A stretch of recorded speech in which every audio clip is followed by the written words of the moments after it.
at this point, maybe we could move on to a Q&A. So I just wanted to mention another resource if people are interested in the Unity. There's a really good Unity 3D LA meetup group. Oh, yeah. And it's a great group. Do you know Grant?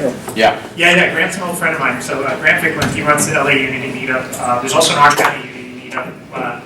Adam Tuliper is his name.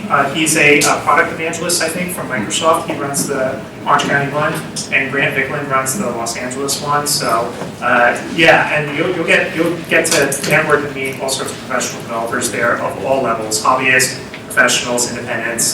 That's a great resource. Thank you for bringing that up. If you're interested in learning more about Unity development. So I've done a bit of research into like neuroscience and all this, and I was actually at VR LA yesterday, and I was saying something like 60%, so 40% less neurons are firing when you're in a VR environment. Now imagine when you're doing that all the time, maybe more than 10 minutes, 15 minutes. Are you worried about like the guidelines that will, either government or something like that will kind of narrow what you can and can't do, or what do you think about that? Right, so the question is, are there concerns about guidelines, like legislative or government guidelines about health concerns about being in VR for too long? Is that correct? Yeah. Summary? I mean, that's certainly going to be a concern. All the hardware manufacturers, they do say users under a certain age should not use VR because their eyes are still developing.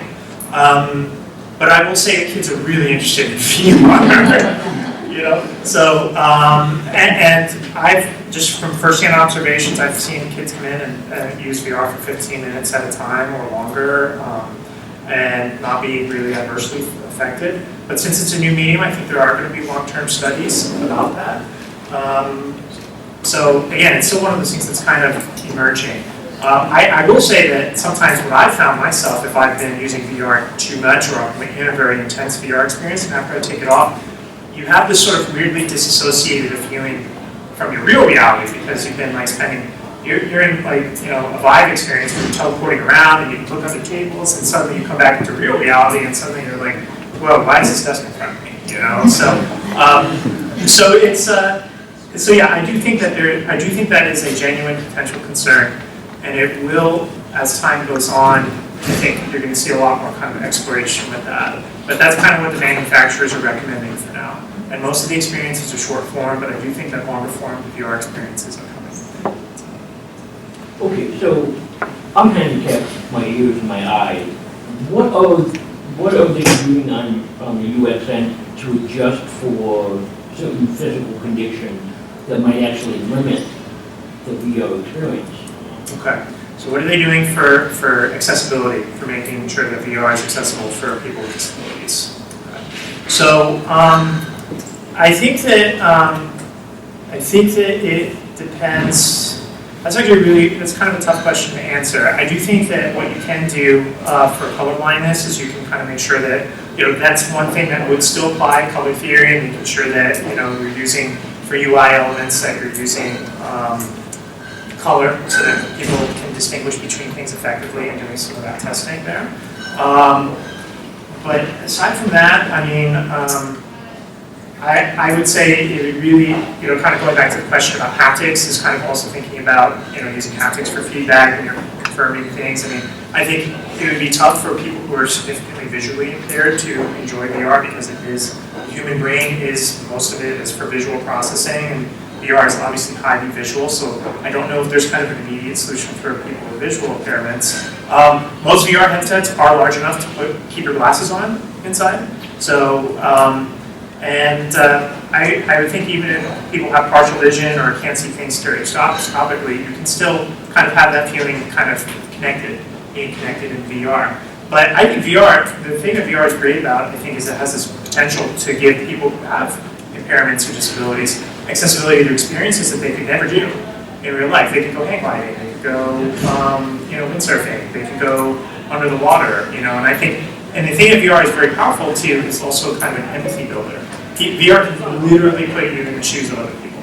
So I think that's the power of VR, is to have that sort of deep, immersive, transformative qualities. So you said about movement in VR should always be initiated by the user, or it helps in avoiding motion helps. sickness. But a lot of times when taking games, you have a lot of motion that is because of some elements in the game, like if you're flying a plane or you're moving in space, the currents on slow or something. Sure. So is there ways in which you can get around avoiding motion sickness for motion that is not initiated by the user?